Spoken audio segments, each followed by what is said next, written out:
Cuando Pablo dice aquí para que se me abra puerta, es casi que literal. ¿Por qué? Porque es bastante probable, es lo más probable, que Pablo estuviese preso cuando escribió esta carta. ¿Sabes? Entonces cuando aquí dice, para que nos abra puertas, claro, él está aquí, si tú luego cuando ya sigamos leyendo, te vas a dar cuenta que él envía algunos saludos, envía algunas personas encargadas y tal, pero resulta que la mayoría de ellos los ha conocido en la cárcel. Y además esto también me ayudó a reconectar la carta, a darle ese revestimiento sobre esa temática. ¿Se acuerdan cuando hablamos de los siervos, de los amos y los siervos? Y cómo definitivamente pues Pablo estaba haciendo una exhortación muy interesante sobre el tratamiento. Eso lo hablamos, ¿no? Cuando hablamos del tema de la subordinación, etcétera. Bien. Entonces fíjate qué bonito y qué interesante cuando dice aquí para que Dios nos abra puerta. No solo en el sentido, como ya todos lo entendemos, que las cosas se faciliten en el espacio donde vamos a ir, donde vamos a estar, no, sino que aquí probablemente también era literal. Entonces sigo leyendo el verso 3. Para que Dios nos abra puerta para hablar la palabra. Y ahí sale logos. Y aquí pues quiero repasar un poco algo que ya hemos comentado muchísimo, sobre todo en el Evangelio de Juan, que es donde hemos podido ver brillar esta palabra y en otros textos que he compartido también. Vemos que el logos sí es palabra, lo traducen como el verbo, aquello que hablamos, etcétera. Pero también por el otro lado tenemos el concepto hebreo, bueno, hebreo arameo, ¿no? Entiéndase judío, de Memra. Entonces vamos a hablar aquí de uso cotidiano y de uso teológico. Y esto es lo que le da razón de ser a dos tipos inclusive de diccionario. Esta mañana creo, hablaba con el Lights, el Javier el Lights, seguramente está por ahí o verá el vídeo después. Y hablábamos de este tema que en últimas Hashem me permitió verlo hace más de 14 años, tal vez. Y es que el pulso final de todo lo que está escrito, si vamos a entrar en esa tónica de defender, de contender, porque necesidad no es que la haya, pero la escritura dice que estemos preparados, ¿no? Entonces, la última contienda o pulso va a estar precisamente en el tema diccionarios. Y ojo, ustedes se han dado cuenta que no es que dependa de saber griego o saber hebreo, saber arameo, eso se los mencioné también la vez pasada. Yo mismo llego a momentos en los que es que no basta un diccionario, no se queda allí, y es aquí donde te das cuenta que hay dos tipos de diccionario. Está el diccionario lingüístico, el diccionario que te dice el significado plano de la palabra, y luego viene el diccionario teológico. Pero fíjense ustedes, los diccionarios teológicos, aparte de que son costosísimos, aparte de que son voluminosos y casi no hay nada en castellano, aún así están concebidos los que hay, los pocos que hay, con una óptica tradicionalmente cristiana. Es interesante, pero no lo pueden ver. Y esto estoy hablando de diccionarios hebreos y griegos. ¿Qué es una óptica cristiana? Una óptica cristiana, para responderlo brevemente, es cuando has construido o reflejas toda una percepción sin haber citado o leído las fuentes judías. Entonces, discusiones eternas van a existir, por ejemplo, con la palabra hijo. Hijo, pues bueno, mira, si tú nunca has leído cómo se usa la palabra hijo en el mundo judío, pues hijo será hijo y punto. ¿Qué es un hijo? Bueno, un descendiente, alguien menor tiene a alguien mayor y bueno, y ahí se va todo un pensamiento. Cuando lees la palabra ben en hebreo y la ves holísticamente, entiéndase holístico en todas las caras posibles, de todas las maneras posibles, incluyendo todos los usos posibles, entonces ya no puedes concluir tan rápidamente. Y tienes que decir, a ver, sí, esta palabra puede significar esto, aquello, esto y lo otro y lo otro. Ya. Y ese es el detalle. Entonces, claro, ¿cuántos diccionarios hay? ¿Cuántos pueden acceder a un diccionario? Me explico. Y en última, repito, las pocas herramientas accesibles de calidad que hay, aún así, no llegan a implicar, como ya lo he dicho, el trasfondo judío del Evangelio. Y allí es donde estamos haciendo este ejercicio de revisar. Por eso he entrado a publicar artículos para que ustedes puedan leer, palpar, volver a leer, porque una cosa es escuchar y atender una conversación como esta, una clase como esta. Otra cosa es cuando ya lo ves allí y es importante crear esa impresión en la retina, ¿no? Entonces, fíjense que cuando hablamos aquí de la palabra logos, bueno, cualquiera va a un diccionario y dice, mira la palabra, ya, pero luego en otro contexto significa otra cosa o implica otra cosa. Pero un diccionario a duras penas te lo menciona a veces. Entonces muchas veces me han preguntado, ¿y de dónde saca usted eso? Y bueno, ¿de dónde lo saco? Es que igual está en hebreo, igual está en arameo, igual está en la literatura. Lo que yo he hecho aquí es exprimir con las capacidades que me ha dado Hashem, el tiempo y los recursos, navegar, recoger una pesca y decir, mira, he venido de navegar y esto es lo que hay. ¿Te gusta o no te gusta? Bueno, es lo que hay. No te gusta esto, bueno, sigue por allá, pero yo no voy a discutirlo. ¿Me explico? Exactamente. Entonces, eso es lo que quiero que ustedes comprendan. Es un desafío, yo lo entiendo, porque en última instancia ponerlo en blanco y negro es, oye, o me crees o no me crees. Y esto pedirlo hoy, sinceramente es complicado, ¿no? Pero yo les agradezco esa lealtad que ustedes han tenido durante tantos años. Pero yo creo que más que hacia mi persona es hacia la palabra impartida, porque al fin y al cabo de nada serviría tanta exposición si el fruto no se viera, si la vida de ustedes no y la mía no se transformase por la palabra, que si no nos confrontásemos, si no cambiásemos, etcétera. Puedes tener las mejores herramientas y todo lo que sea, pero si no hay fruto, pues hay algo que está pasando mal. Y por eso estoy insistiendo muchísimo en eso, se lo dije la vez pasada, que más allá de mucha lectura también hay que, digamos, destacar muchísimo la comunión, la parte espiritual. Ya a esta altura de la historia, de la parte de la historia que estamos viviendo, ya a mí me da igual si nos llaman cristianos, si nos llaman católicos, romanos, me da igual. No estoy yo para discutir eso a estas alturas.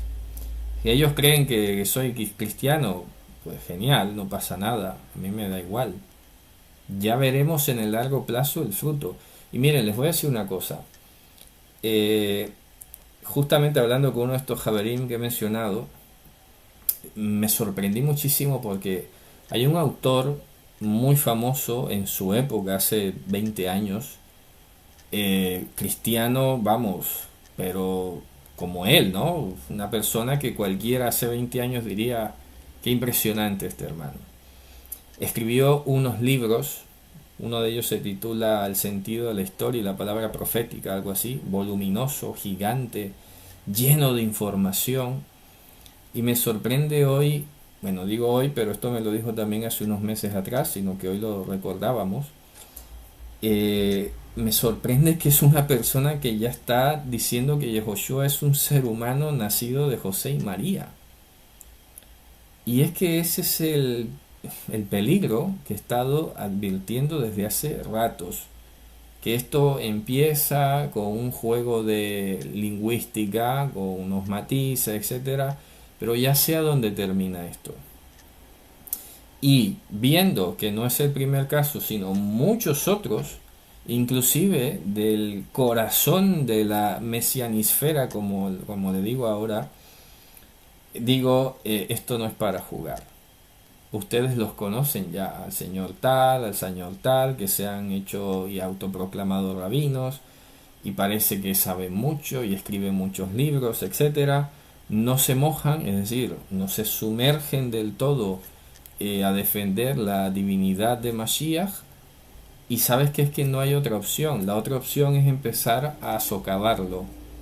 La otra opción es empezar a degradarlo. Va bajando, no se dan cuenta. Va bajando. Al última dice, bueno, los apóstoles hicieron lo que pudieron. Ellos, fascinados con su maestro, lo que hicieron fue endiosarlo. Lo he escuchado yo directamente, que a veces hasta me toca sacar tiempo para eso, ¿no? A escuchar qué cosas andan diciendo por allí. Y he llegado a escuchar eso literalmente, ¿sabes? Un par de estos sujetos que se autoproclaman rabinos diciendo eso, ¿no? Que bueno, que fue que los apóstoles se emocionaron demasiado y quisieron honrar a su maestro endiosándolo. Bueno, en fin, que Dios nos guarde, ¿eh? Pero por eso les digo estas cosas para que vean que la creatividad humana nos puede seguir sorprendiendo. Y es importante decir estas cosas para que ni siquiera por error nosotros vayamos a acercarnos a esas orillas. La carta que estamos estudiando es una carta que en medio de todas las cosas uno de los temas fundamentales fue precisamente cuidado con reducir a Yehoshua a un ángel, o cuidado en pensar que tal vez Jesús fue el primer ser humano en hacerse Mashiach, Cristo al estilo gnóstico. Acuérdese que el gnosticismo tiene esa creencia, ¿no? De que Jesús fue un ser humano y que por su obediencia y su sujeción a Dios entonces alcanzó la revelación y por eso se hizo Cristo. Cosas así se escuchan a montón. Cada vez más veo como buitres a mucha gente en las diferentes plataformas devorando con ansias la divinidad del Mesías, pero o sea, destruyéndola, quiero decir, no alimentándose. Por eso los comparo con buitres, ¿no? Si fuera otra cosa positiva usaría otra comparación.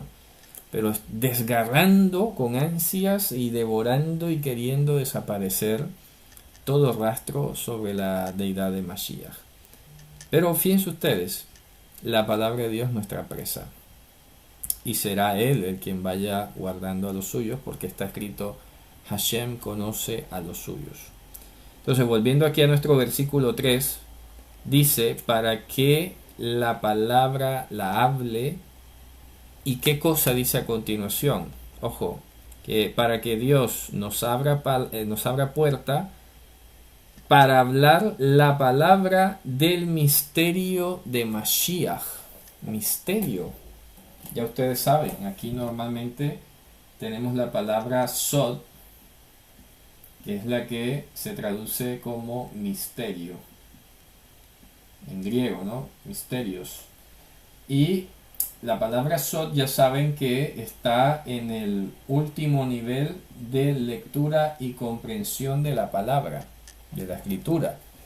Tenemos el nivel literal, tenemos el nivel de lo no literal, tenemos el nivel argumentativo o contextual, si lo queremos hacer fácil, contextual, y tenemos el modo revelativo, que es lo que llama aquí el misterio. Ya saben que esto es un ejemplo claro de lo que pasa con las palabras. Misterio parece que es algo escondido, sí, pero al mismo tiempo Sod es la mayor revelación de la Torá. O sea, el misterio de Mashiach en hebreo sería Sod HaMashiach. Y cuando tú lees esta frase, Sod HaMashiach, no solamente estás diciendo el misterio del Mashiach como algo que estaba escondido, difícil de acceder, sino que más bien es la más grande revelación del Mashiach. Y por eso hace poco les compartía Voy a tratar de ponerlo aquí también en el canal. Ya saben, pestaña comunidad, ¿ok? No se les olvide esa pestaña que a veces no sale en el móvil, hay que rodarla con el dedo y ahí te sale comunidad. Entonces por eso escribía esta descripción bastante resumida, pero al mismo tiempo concisa, sólida, de cuál fue la evolución de la palabra Mashiach. Y ya los que han estado leyendo y han estado siguiendo saben de qué hablo, ¿no? En resumen, mostraba pues cómo la palabra Mashiach se le aplicó a diferentes elementos y personas: el arca, el tabernáculo, el sumo sacerdote, el rey, el profeta, etcétera. Y luego fue evolucionando el concepto, que por eso no hay un perfil específicamente evidente en la Torá, sino que tocó hacerlo. ¿Por qué? Hacerlo por vía argumentativa contextual y por vía revelativa. Literal, no nos dice mucho.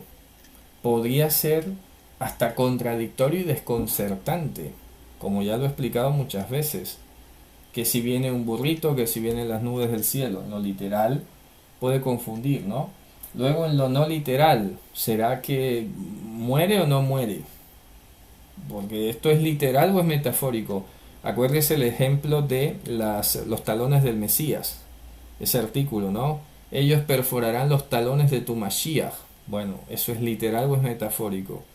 Entonces ya luego es aquí donde está la mayor dificultad ahora mismo, porque lo que nosotros conocemos de Mashiach lo conocemos por revelación, más inclusive que por argumentación y contexto. Más, repito, más. Claro, un ortodoxo, un rabino o cualquiera persona que estudie y llegue a la parte argumentativa, no va a llegar a la misma conclusión y a la misma definición que está en el Evangelio. Es que el Evangelio ya es el no va más, es hasta aquí llega, no inventes otra cosa. ¿Me explico? Eso es muy importante. Entonces Pablo está diciendo aquí que nos abra puerta a Dios para hablar, comunicar la palabra, el misterio de Mashiach, y mira lo que dice a continuación: a causa del cual también he sido atado. Mira que esto es serio, ¿eh? Esto es muy importante porque tenemos que estar nosotros preparados, que hasta ahora no hemos llegado a padecer, como dice el Evangelio, hasta la muerte, hasta la sangre. Todavía no hemos sido a ser puestos presos por hablar, pero quiero que lo tengamos claro. Hablar el misterio de Mashiach como es, como está escrito, como se nos heredó en el Evangelio, puede conllevar a que padezcamos cualquier tipo de ataque, empezando por ataques verbales, por desprecio, por ser vetados y lo que sea, hasta cosas ya más fuertes. O sea, tenemos que ser conscientes de esto, porque Mashiach lo dijo: en el mundo tendréis aflicciones, pero no está hablando de genéricamente, sino que incluye esto. ¿Por qué? Porque claro, es que no puedes cambiar el Evangelio, no puedes negociarlo. Dice: ya le tengo miedo a la palabra revelación por la conexión gnóstica, que mal se hace a veces. Sí, bueno, pero es importante, ¿no?, el comentario, para que veamos que por eso hay que mantener un equilibrio. ¿Sabes? Como alguna vez he explicado, por ejemplo, que a veces yo he dicho así: esto no es bíblico, y puede ser que alguno entienda que es malo. Dice: a ver, no, que no sea bíblico no significa estrictamente que sea malo. Ahora, otra cosa también es verdad, aprovechando este comentario que ha hecho Marcelo, es que sí es verdad que también se abusa demasiado de esto de revelación. Cuando yo estoy hablando de la revelación, estoy hablando del Evangelio. No estoy hablando, por ejemplo, y para que todos lo entiendan, ¿no?, de que Dios me reveló a mí algo. No, estoy hablando de la revelación que está aquí en el Evangelio. Y lo he dicho muchas veces, nosotros lo que estamos haciendo aquí es leer y volver al texto y dimensionar lo que está diciendo, pero la máxima revelación está aquí. Nadie va a aparecer con una cosa superior a la que está escrita, que de hecho está advertido. Acostúmbrense a no pensar más allá de lo que está escrito, por lo que estoy diciendo ahora. Entonces, el misterio del Mashiach, Sod HaMashiach, está en el Evangelio. No se puede arrancar una hoja, soslayar un versículo, darle vueltas con tal de hacerlo, como he dicho muchas veces, Jewish friendly, o sea, amigable con el judaísmo ortodoxo o con el pensamiento rabínico. No se puede. Y en ese cuadro que compartí, yo creo que quedó bastante claro por qué no se puede. Es que son dos perfiles totalmente distintos.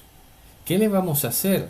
No es por vestirnos una equipá, un talid y balbucear palabras en hebreo que vamos a atraer al pueblo judío a que reciba al Mashiach. No. Ya te puedes, y eso también lo mencioné hace poco, ¿no? ¿Se acuerdan? En las mitzvot. Ya te puedes tú poner todo lo que quieras, cargar la Torá, besarla, lo que hacerlo igual que ellos, que en el momento en que toques la palabra Mashiach, el Evangelio, hasta ahí llegó el encanto. Hasta ahí llegó. Entonces, ¿para qué darle vueltas? Empieza por lo que es. Aquí está diciendo Pablo, para que comunique el misterio de Mashiach. Ojo, porque puede ser que inclusive en algunas versiones ustedes no lean Cristo o Mashiach, sino Dios. Y eso se debe a algunas variaciones de algunos manuscritos, pero en el texto, digamos, oficial, que está aquí mayoritario, llamémosle así, sale Christos en griego, Mashiach en hebreo. Y tiene sentido. Ahora, que diga Dios también tiene sentido, porque es que el Sod de Elohim es Mashiach. Y cuando hablamos del Sod de Mashiach, ¿qué es? La máxima revelación de Mashiach en el Evangelio. Entonces el Sod de Mashiach sería el Evangelio. Y el Evangelio, en este caso, nos ha dicho claramente, y lo voy a repetir aunque sea un ABC, pero es que hay que repetirlo, ¿eh? Y de esto más de uno se sonreirá, porque les va a parecer a otra cosa, ¿no? Pero está en el Evangelio. Fundamental, primero que todo, nacimiento virginal. Yosef no es el padre biológico de Yehoshua, ni lo es María. Y a esto también hay que decirle que no es que vino Dios y embarazó a una mujer casada, como ha dicho el señor este del punto tal, del punto Bres, ¿sabe? Que es un señor que además de no ser de origen judío genético como tal, sino converso, pues nada, ha dedicado todo un canal a despotricar del Evangelio. Para mí eso es una conquista al fin y al cabo. El que el judaísmo ortodoxo esté desesperado, boicoteando, burlándose, pero al fin y al cabo leyendo el Evangelio, me parece uno de los más grandes tapabocas y ellos no se dan cuenta. A eso se refería el apóstol Pablo cuando decía, sabes que al fin y al cabo, sea por negocio, por contienda, por cualquier cosa, Mashiach está siendo predicado. Está en boca. Se está hablando más de Mashiach, por ejemplo, que de Rabí tal. Se está hablando más de Yehoshua que de Rabí fulano de tal. Se está hablando más de Yehoshua que del Talmud. Se está hablando más de Yehoshua que los sabios de la Mishnah. Eso ya es un éxito. Eso es un éxito. ¿Me explico? Es impresionante. Entonces, claro y sencillo, el Evangelio nos dice literalmente, y no hay sombra de duda, que Yehoshua no es hijo biológico ni de José ni de María. No lo es, ya está, clarísimo. Ah, que si no, no es hijo de David. ¿Quién dice que tiene que ser hijo de David? Eso lo respondió Yehoshua y lo he explicado de hace mucho. Yehoshua lo respondió y dijo, pero ¿por qué los escribas insisten que tiene que ser hijo de David si David ya le llamaba mi señor? ¿Cómo es su hijo? Sencillo. Otra cosa, ¿no? Que nos revela el Evangelio, que Él perdonó nuestros pecados. Los perdonó, y no solo por la decisión real suya, de perdonarlos, sino que también nos ha reconciliado. Acuérdese una cosa, que tal vez no todos la tengan tan clara, ¿no? Porque del lado del judaísmo se argumenta que nadie puede pagar los pecados de otros. Ya, a ver. Se puede llegar a entender y hasta mostrar en la Biblia que tú y yo cuando morimos, en teoría, la paga del pecado es la muerte, ¿no? Como lo quieran ver. Como he dicho, creo que fue precisamente ese estudio de Romanos. La pregunta a continuación es: ¿y quién te da la vida eterna? ¿Con qué mérito o derecho la vas a pedir o a solicitar? Ah, porque eres judío de nacimiento. ¿Y quién dice eso? ¿Dónde dice la Biblia que por ser hijo de Abraham ya eres salvo? ¿Dónde dice eso en la Biblia? En alguna parte. Ah, que todos tus hijos, lo de tu pueblo. ¿Quién es el pueblo? ¿Por quién está constituido el pueblo? ¿Fue Esaú salvo? ¿Fue Ismael salvo y parte del pueblo? No, ¿verdad? Bueno, pues habrá cosas que demostrar. Y entonces, Mashiach no solo ha perdonado nuestros pecados, sino que nos ha reconciliado con su propio sacrificio. Y esto es uno de los últimos temas que ustedes ya saben que ha estado muy candente, esa fascinación por volver a hacer sacrificio, que ya he hablado mucho del tema, no lo voy a repetir. Y luego de morir y resucitar, que ese es otro tema que a más de uno también le choca. ¿Cómo que Dios murió? Bueno, ya eso lo he explicado. Morir, lo que es ausentarse Dios en lo absoluto, es que es absurdo, obviamente que es absurdo. Pero no, eso no quita que Él haya cumplido con su muerte en el madero. Son dos cosas distintas. Porque eso lo expliqué en el Evangelio de Marcos hace ya 7, 8 años. ¿Sabes? Y el problema que veo a veces también, o la desventaja, es que cuando yo hablo de algunas cosas hoy, estoy apelando a la memoria de hace 7, 8 años. Y no todos lo han visto y no todos lo han estudiado. Entonces, claro, es muy fácil decir, es que Dios murió, eso es una blasfemia. Y bueno, a ver, ¿sabes? Si lo entendieras, si lo leyeras, de pronto no dirías eso. Conocerías a qué me refiero. Porque bien explicaba, y me acuerdo que puse el ejemplo de la corriente eléctrica con la corriente alterna y todo este tema, explicando precisamente que una cosa es la vida biológica de este cuerpo de muerte, y otra cosa es la vida indestructible. Y esa es la grandísima diferencia entre Mashiach y nosotros, que es Dios, la diferencia entre Dios y nosotros, que en Él estaba la vida, dice el Evangelio de Juan, y la vida vino a ser la luz de los hombres. ¿Qué humano puede decir eso? ¿Qué humano? Ninguno. Ningún ángel del cielo puede decir eso. Es más, la carta a los Hebreos dice que no se sujetó el mundo venidero a los ángeles.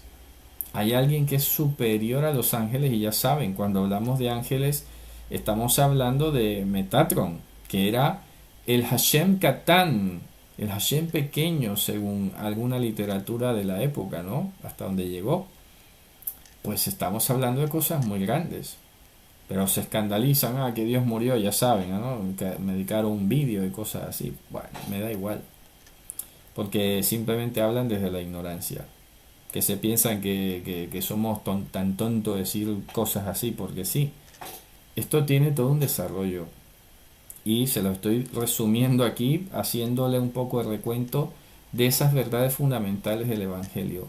Mashiach entregó su existencia estando en la humillación, pero la entrega de la existencia en la humillación no compromete su existencia inmortal, porque obviamente Él es inmortal. Ya está, punto. ¿Acaso alguien puede destruirle? Él mismo lo dijo, mi vida nadie me la quita, yo la dejo a un lado y la vuelvo a tomar, porque Él es la vida. Alguna vez compartí una imagen que construía la palabra Memra de Hayá, es decir, el verbo de vida, es decir, Memra, la expresión corpórea, la manifestación física de la vida misma. Cuando yo hablo de la palabra vida, me estoy refiriendo específicamente a Dios. La vida, otra cosa es la vida biológica, la existencia que tenemos aquí en la tierra. Pero quien no conoce esto se piensa que yo soy un aparecido, que estoy diciendo cualquier locura. Ahí está el detalle, pero ¿qué le vamos a hacer? que Dios tenga compasión de ellos y no los deje extraviarse, ¿no? Eso es todo lo que puedo decir. Entonces, retomo la idea. El Evangelio nos está diciendo nacimiento virginal, perdón de pecado, reconciliación, consumación de los sacrificios en su carne y acceso al lugar santísimo por medio de sus méritos, no los de otro. No necesitamos más. Y luego el Evangelio nos está diciendo en Apocalipsis que Él es Rey de Reyes y Señor de Señores, el primero y el de después, no hay otro fuera de Él. Él es el que tiene todos los méritos en los cielos y en la tierra para abrir el rollo y revelar los misterios que hay allí. En Él están escondidos todos los tesoros de la sabiduría y el conocimiento. Él es la estrella resplandeciente del Shahar, el cuerpo de la revelación, y eso estamos hablando aquí, Sod HaMashiach. Y el apóstol Pablo, fíjate qué interesante, nos está diciendo, por ese Sod estoy amarrado, estoy preso, me tienen encerrado, pero ¿qué crees que es lo que voy a hacer apenas salga de aquí? Volver a hablar del Sod. Dime tú, para que lo tengamos un poco calibrado ese tema. Porque cualquiera de nosotros con poca cosa dice, no, entonces yo esto no lo vuelvo a hacer porque luego me perjudica, ¿no? Pues hay que volver a leer esto y concientizarnos, ¿no? Y dimensionar lo que era esa entrega que tenía el apóstol Pablo, que deseaba volver a salir para la nada volver otra vez a estar preso. Él lo sabía, o peor, cosas peores, ¿no?